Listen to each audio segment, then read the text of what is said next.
How would Freya agree to marry Odin? What was in it for her? It was a sacrifice to protect her people. A selfless act of love. Truly, she deserves better than she got.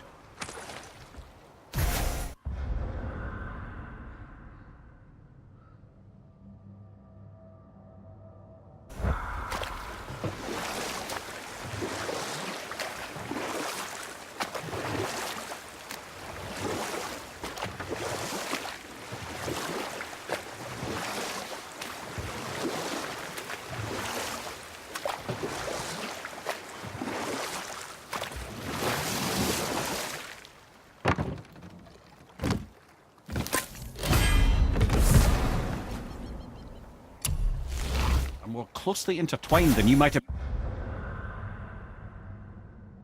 imagine. For instance, Odin hates the giants and they him. But Thor's own mother was the giantess Björgun, one of Odin's great loves. So Thor's half god and half giant? Weird. Once Björgun was gone, lonely ages passed for Odin. And as war with the Vanir raged, I could see what he really wanted beneath his bluster.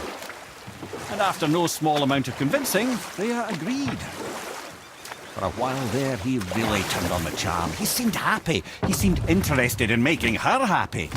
He granted her so many wishes I can scarcely recall them all. The peace held, and I truly believed all had worked out better than I could have planned. But Odin's true face showed itself again in the end. Oh, he won Freya's trust, and she taught him some of her Vanir magic, another choice she would live to bitterly regret. Sadly, despite his wise counsellors' best efforts to persuade him that peace was the only true path to stave off Ragnarok, Odin never let go of his obsession with Jotunheim. Like not being able to leave Midgard. Worse still, he robbed her of her warrior spirit. Freya cannot fight, even to defend herself. No living thing may she harm by blade nor spell. The world is belligerent. What choice does she have but isolation? Poor Freya. I guess if I was her, I'd spit in your face too. Aye, lad. You are spared the consequences. Oh. And one day he was not amused. And I saw fit to move on. Thankfully, the ages and roads travelled since then have turned me from that merry wanderer into the paragon of virtue you see before you today. Death at Thor's hands from her sight.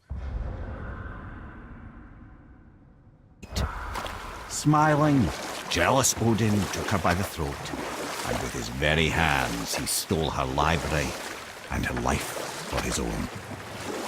I always knew Odin was bad. That's just... Ruthless, barbaric, heartless. That's Odin. In fact, we would do well to sit here in silence for the next few moments and reflect on Odin's capacity for cruelty. It's nice to be bestowed. Blah, de blah, de blah, de blah. I used to think he never caught on. But the day he took my eye, I realized he had never been fooled. He knew I'd outwitted him, called the lesson wisdom, and hired me to make sure from then on I was on his side. And for a long, long time I truly was. Doesn't mean he didn't hold a grudge.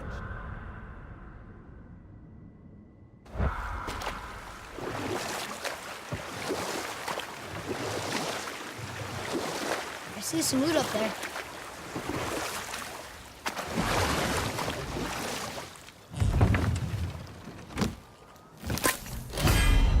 Come here. Can you finish that story you started? We were near the end of Skadi's tale.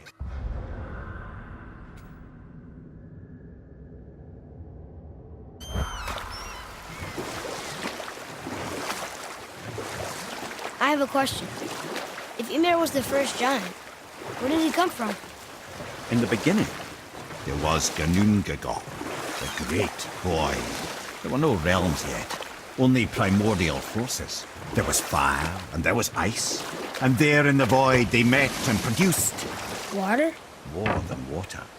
The mystic lifeblood of something entirely new. From this water, Ymir took 4.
Time for a favor?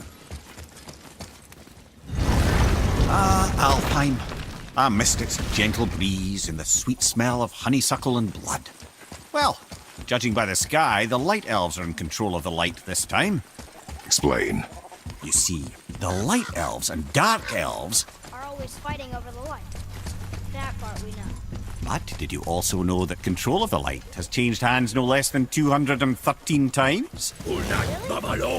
It's true. Each side believes itself the rightful keepers of the light and argue they're simply fighting for survival. The fact of the matter is, the war has been going on so long, they don't know who they are without it.